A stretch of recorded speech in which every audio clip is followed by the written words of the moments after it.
ನಮಸ್ಕಾರ ವೀಕ್ಷಕರೇ.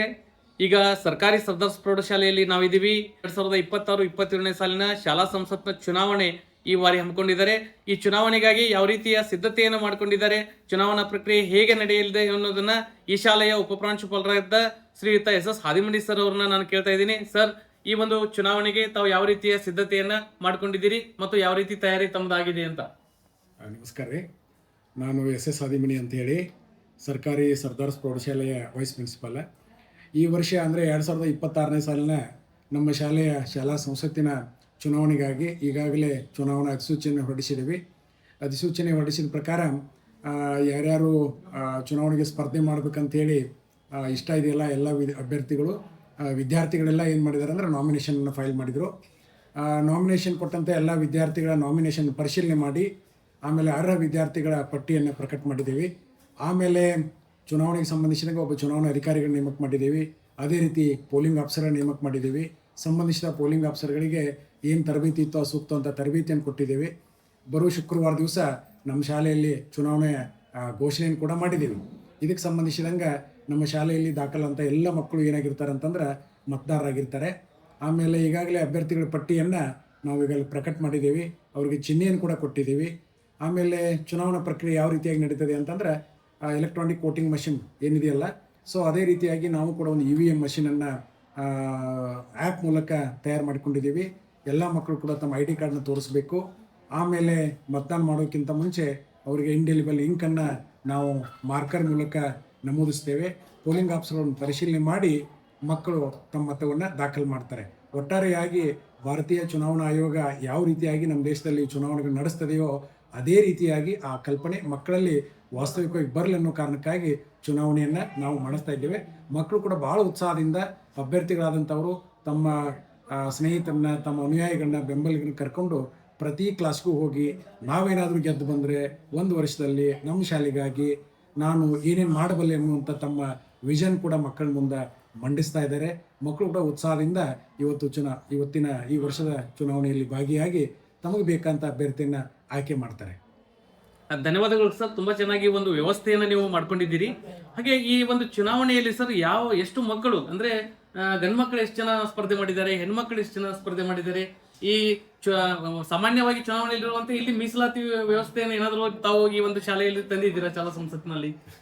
ಈಗೇನಾಗಿದೆ, ಪ್ರತಿ ಕ್ಲಾಸಿನಿಂದ 2 ಅಭ್ಯರ್ಥಿಗಳಿಗೆ ನಾವು ನಾಮಿನೇಟ್ ಮಾಡಲಿಕ್ಕೆ ಅವಕಾಶ ಕಲ್ಪಿಸಿದ್ವಿ. ಆ ತರಗತಿ ಮಕ್ಕಳೇ ತಾವೆಲ್ಲ ಸೇರಿಕೊಂಡು 2 ಅಭ್ಯರ್ಥಿಗಳ ನಾಮಿನೇಷನ್ ಮಾಡಲಿಕ್ಕೆ ಅವ್ರನ್ನ ಶಿಫಾರಸು ಮಾಡಿದ್ರು. ಸೊ ಅದರಲ್ಲಿ ಹುಡುಗರು ಇದ್ದಾರೆ, ಹುಡುಗಿಯರು ಇದ್ದಾರೆ. ನಾವು 50% ಹುಡುಗಿಯರಿಗೆ ಅವಕಾಶ ಕೊಟ್ಟಿದ್ದೀವಿ. ಕಡ್ಡಾಯವಾಗಿ ನಮ್ಮ ಒಟ್ಟು ಕ್ಯಾಬಿನೆಟ್ ಮೆಂಬರ್ಸ್ ಏನು ಬರ್ತಾರಲ್ಲ ಅದರಲ್ಲಿ 50% ನಮ್ಮಲ್ಲಿ ಬಾಲಕಿಯರಿಗೆ ಅವಕಾಶ ಇದೆ. Okay sir, thank you. ಚುನಾವಣೆಗಳು ಪ್ರಜಾಪ್ರಭುತ್ವದ ದೊಡ್ಡ ಹಬ್ಬ ಅಂತ ಹೇಳ್ತಾರೆ. ಅದೇ ರೀತಿಯಾಗಿ ಸರ್ಕಾರಿ ಸರ್ದಾರ್ಸ್ ಪ್ರೌಢಶಾಲೆಯ ಶಾಲಾ ಸಂಸತ್ತಿನ ಚುನಾವಣೆಗಳು ಅತ್ಯಂತ ಪಾರದರ್ಶಕವಾಗಿ ಒಂದು ಭಾರತೀಯ ಚುನಾವಣಾ ವ್ಯವಸ್ಥೆಯನ್ನು ಅಳವಡಿಸಿಕೊಂಡು ಇಲ್ಲಿ ಚುನಾವಣೆ ನಡೆಸ್ತಾ ಇದ್ದಾರೆ. ಇದಿಷ್ಟು ಒಂದು ಸರ್ಕಾರಿ ಸರ್ದಾರ್ ಶಾಲೆಯ ಶಾಲಾ ಸಂಸತ್ತಿನ ಸುದ್ದಿಯಾಗಿತ್ತು. ಕ್ಯಾಮ್ರಾ ಪರ್ಸನ್ ರಂಜಿತ್ ಚೌಲೆ ಜೊತೆ ರವಿ ಹಲ್ಕರ್ನಿ. ಈ ಶಾಲಾ ಸಂಸತ್ತಿನ ಚುನಾವಣೆಗೆ ಯಾವ ರೀತಿಯಾಗಿ ವಿದ್ಯಾರ್ಥಿಗಳು ಉತ್ಸುಕರಾಗಿದ್ದಾರೆ ಅಂತಕ್ಕಂಥದ್ದನ್ನ ಬನ್ನಿ ಅದೇ ಒಂದು ತರಗತಿಗೆ ಹೋಗಿ ನಾವು ನೋಡ್ಕೊಂಡು ಬರೋಣ. ನಾವು ಈಗ STV ಅಂದ್ರೆ ಈ ಚಾನೆಲ್ ಇಂದ ಬಂದಿದ್ದೀವಿ. ನೋಡಿ ಮಕ್ಕಳೇ, ನಿಮ್ಮ ಸರ್ಕಾರಿ ಸರ್ದಾರ್ಸ್ ಪ್ರೌಢಶಾಲೆಯ 2026-27ನೇ ಸಾಲಿನ ಶಾಲಾ ಸಂಸತ್ತು ಚುನಾವಣೆ ನಡೀತಾ ಇದೆ ಅಂತಕ್ಕಂಥದ್ದು ತಿಳಿದು ಬಂತು. ಯಾವ ರೀತಿಯಾಗಿ ತಾವು ಈ ಚುನಾವಣೆಗೆ ಉತ್ಸಾಹಿತರಾಗಿದ್ದೀರಿ? ತಾವು ಮತದಾನದ ಬಗ್ಗೆ ಏನು ಅಭಿಪ್ರಾಯ ಹೇಳ್ತಾ ಇದ್ದೀರಿ? ಎಲ್ಲ ಸದಸ್ಯರು ಚುನಾವಣೆ ನಡೀತಾ ಇದ್ದಾರೆ ಮತ್ತೆ ಎಲ್ಲಾ ಕಡೆ ಪ್ರಚಾರ ಜೋರಾಗಿ ನಡೀತಾ ಇದೆ. ಮತ್ತು ನಮಗೆ ಸ್ವಚ್ಛತೆ ಬಗ್ಗೆ ಮತ್ತು ನಿಯಮದ ಬಗ್ಗೆ ವೋಟ್ ಹಾಕ್ಬೇಕಂತ ನಮ್ಮ ಅಭಿಪ್ರಾಯ. ಓಕೆ, ಎಲ್ಲಾ ಒಂದು ಅಭ್ಯರ್ಥಿಗಳು ಪ್ರಚಾರ ಮಾಡ್ತಾ ಇದ್ದಾರಾ? ಮಾಡ್ತಾ ಇದ್ದಾರೆ, ಜೋರಾಗಿ ಮಾಡ್ತಾ ಇದ್ದಾರೆ.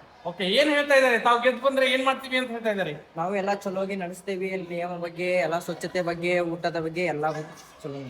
ಓಕೆ, ಬನ್ನಿ ಚುನಾವಣೆ ಬಗ್ಗೆ ವಿದ್ಯಾರ್ಥಿನಿಯರ ಅಭಿಪ್ರಾಯ ಏನಂತ ಕೇಳೋಣ. ಏನಮ್ಮ ನಿನ್ನ ಹೆಸರು?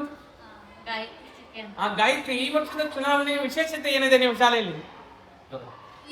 ಇದರಲ್ಲಿ 50% ಹುಡುಗಿಯರಿಗೆ ಜಾಸ್ತಿ ಇದೆ. ಹುಡುಗಿಯರಲ್ಲಿ ಗೆದ್ದು ಬರ್ಬೋದು ಅಂತ ನನ್ನ ಅನಿಸಿಕೆ. ಹೌದಾ? ಅಂದ್ರೆ ಹೆಣ್ಮಕ್ಳಿಗೆ ಮಾತ್ರ ಓಟ್ ಹಾಕ್ಬೇಕಾ, ಗಂಡ್ ಮಕ್ಕಳಿಗೆ ಓಟ್ ಹಾಕ್ಬಾರ್ದಾ? ಹಾಗೇನಿಲ್ಲ, ಆದ್ರೆ ಹುಡುಗಿಯರ್ಗೆ ಜಾಸ್ತಿ ಮಾಡ್ತಾರಂತೆ ನಮ್ಮ ಅನಿಸಿಕೆ. ಈ ಕುರಿತಾಗಿ ಇಲ್ಲಿಯ ಶಿಕ್ಷಕರಾಗಿರ್ತಕ್ಕಂಥ ವಾಸ್ತುಗಳಿದ್ದಾರೆ, ಏನ್ ಹೇಳ್ತಾರೆ ಅಂತ ಕೇಳೋಣ. ಶಾಲಾ ಸಂಸತ್ತಿನ ಚುನಾವಣೆಯ ಬಗೆಗೆ ದೈಹಿಕ ಶಿಕ್ಷಣ ಶಿಕ್ಷಕರು ಸರ್ ಏನ್ ಹೇಳ್ತೀರಾ ಚುನಾವಣೆ ಬಗ್ಗೆ? ಚುನಾವಣೆ ತುಂಬಾ ಜೋರಾಗಿ ಪ್ರಚಾರ ಮಾಡ್ತಾ ಇದ್ದಾರೆ ವಿದ್ಯಾರ್ಥಿಗಳು, ಬಹಳ ಖುಷಿಯಿಂದ ಇದ್ದಾರೆ. ಚುನಾವಣೆ ಬಗ್ಗೆ ಇರುವಂತ ಒಂದು ಕಲ್ಪನೆ ಅವರಿಗೆ ಇದೆ, ಅರಿವು ಇದೆ ಅವರಿಗೆ. ಆ ಒಂದು ಕಲ್ಪನಾ ಅರಿವಿನಲ್ಲಿ ಅವರು MLA ಆಗಿ ಅಥವಾ ತನಗೆ ಕೊಟ್ಟಂತ ಯಾವ ಪದವಿ, ಆ ಪದವಿಯನ್ನು ನಾವು ಯಾವ ರೀತಿ ಅನುಸರಿಸ್ಕೊಂಡು ಹೋಗ್ಬೇಕು, ಅದನ್ನು ಯಾವ ರೀತಿ ನಿಭಾಯಿಸಬೇಕು ಅನ್ನೋದ್ರ ಬಗ್ಗೆ ಅವ್ರು ತುಂಬಾ ಇಷ್ಟಪಟ್ಟು, ಸರ್ ನನಗೆ ಈ ಹುದ್ದೆ ಕೊಟ್ಟರೆ ನಾನು ಚೆನ್ನಾಗಿ ನಡೆಸ್ತೀನಿ, ಸರ್ ಆ ಹುದ್ದೆ ಕೊಟ್ಟರೆ ನಾನು ಚೆನ್ನಾಗಿ ನಡೆಸ್ತೀನಿ, ಸರ್ ನನಗೆ CM ಆಗಿ ನನಗೆ ಹುದ್ದೆ ಪ್ರಧಾನಮಂತ್ರಿ ಹುದ್ದೆ ಕೊಟ್ಟರೆ ನಾನೆಲ್ಲ ವಿದ್ಯಾರ್ಥಿನಿಗೆಲ್ಲ ಒಂದು ಒಳ್ಳೆ ಅನುಕೂಲತೆ ಮಾಡಿಕೊಡ್ತೇನೆ ಅಂತ ಹೇಳುವಂಥ ಒಂದು ಭಾವನೆ ಇದೆ. ಹಾಗಾಗಿ ಚುನಾವಣೆ ಬಗ್ಗೆ ಅವರ ಒಂದು ಉತ್ತಮವಾದಂಥ ಅಭಿಪ್ರಾಯ ಅಥವಾ ಉತ್ತಮವಾದಂಥ ಒಂದು ಪರಿಕಲ್ಪನೆ ಇದೆ ಅನ್ನುವಂಥ ನನ್ನ ಭಾವನೆ ಇದೆ. ಉತ್ತಮವಾಗಿ ಚುನಾವಣೆ ಆಗಲಿ, ಅದರಲ್ಲಿ ಭಾಗವಹಿಸಿದಂಥ ವಿದ್ಯಾರ್ಥಿಗಳು ಗೆದ್ದು ತಮಗೆ ವಹಿಸಿಕೊಟ್ಟ ಕೆಲಸಗಳನ್ನು ಉತ್ತಮವಾಗಿ ನಿರ್ವಹಿಸಿದೆ ಅಂತ ಹೇಳ್ತಾ ನಾನೊಂದು 2 ಮಾತುಗಳನ್ನು ಈ ಮೂಲಕ ತಮ್ಮೊಂದಿಗೆ ನಾನು ಹಂಚಿಕೊಳ್ತಾ ಇದ್ದೀನಿ. ಸರ್, ಅವರು ದೈಹಿಕ ಶಿಕ್ಷಣ ಶಿಕ್ಷಕರಾಗಿ ತಮಗೆ ಈ ಶಾಲಾ ಶಿಸ್ತಿನ ಬಗೆಗೆ ಒಂದು ಒಳ್ಳೆ ತಂಡ ಬಂದ್ರೆ ಒಳ್ಳೆಯ ಒಂದು ಅನುಕೂಲ ಆಗುತ್ತೆ, ಇದ್ರ ಬಗ್ಗೆ ಏನ್ ತಮ್ಮ ಅಭಿಪ್ರಾಯ? ಒಂದು ಒಳ್ಳೆ ತಂಡ ಬಂದ್ರೆ ಒಂದು ಶಿಸ್ತು ಅವರಲ್ಲಿ ಮೂಡ್ತದ, ಜೊತೆಗೆ ಅವರು ಕೂಡ ಶಿಸ್ತಿನಿಂದ ಬೇರೆಯವರಿಗೂ ಕೂಡ ಶಿಸ್ತಿನಿಂದ ಇರುವಂತೆ ಒಂದು ನಿಯಮಗಳನ್ನ ಪಾಲನೆ ಮಾಡಿ ನಮ್ಮ ಶಾಲೆ ಒಂದು ಶಿಸ್ತಿನ ಶಾಲೆ ಅನ್ನುವಂತ ಒಂದು ರೂಪಿಸ್ತಾರ ಅನ್ನುವಂಥ ವಿಚಾರ ನನ್ನಲ್ಲಿದೆ. Thank you. ಅಬ್ರಹಾಂ ಲಿಂಕನ್ ಹೇಳುವಂತೆ ಜನರಿಂದ ಜನರಿಗಾಗಿ ಜನರಿಗೋಸ್ಕರ ನಡೆಯುವ ಸರ್ಕಾರ ಪ್ರಜಾಪ್ರಭುತ್ವ. ಹಾಗೆಯೇ ಇಲ್ಲಿ ಸರ್ಕಾರಿ ಸದರ ಶಾಲೆಯಲ್ಲಿ ವಿದ್ಯಾರ್ಥಿಗಳಿಗಾಗಿ ವಿದ್ಯಾರ್ಥಿಗಳಿಗೋಸ್ಕರ ನಡೀತಕ್ಕಂಥ ಈ ಚುನಾವಣೆ ಅತ್ಯಂತ ಯಶಸ್ವಿಯಾಗಿ ಜರುಗ್ತಾ ಇದೆ ಅಂತ ಹೇಳ್ತಾ ಇದಾಗಿತ್ತು ಇವತ್ತಿನ ಸುದ್ದಿ.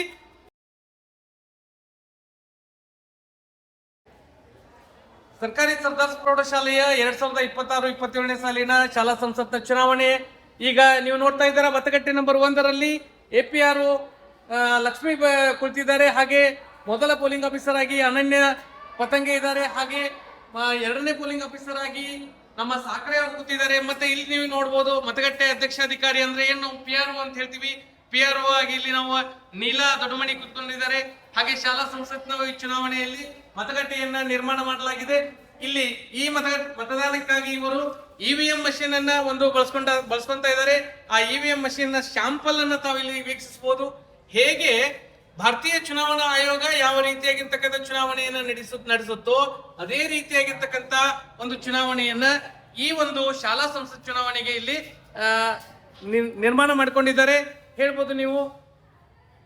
ಶಾಲಾ ಸಂಸತ್ತಿನ ಚುನಾವಣೆ ಒಂದು ವಿಶೇಷ ಹಬ್ಬದಂತೆ ನಡೆದಿದೆ. ಇಲ್ಲಿ ಹೊರಗಡೆ ನೋಡಬಹುದು ತಾವು ಎಷ್ಟೊಂದು ಮಳೆ ಆಗ್ತಾ ಇದೆ. ಈ ಮಳೆಯ ನಡುವೆಯೂ ಕೂಡ ಮತಗಟ್ಟೆಯಲ್ಲಿ ಮತದಾನ ಮಾಡಲು ಎಲ್ಲ ಒಂದು ಮತಾಧಿಕಾರಿಗಳು ಇಲ್ಲಿ ಎಷ್ಟೊಂದು ಜನ ಮತದಾನ ಪ್ರಭುಗಳು ಇಲ್ಲಿ ನಿಂತ್ಕೊಂಡಿದ್ದಾರೆ ಅನ್ನೋದು ನೋಡ್ಬೋದು.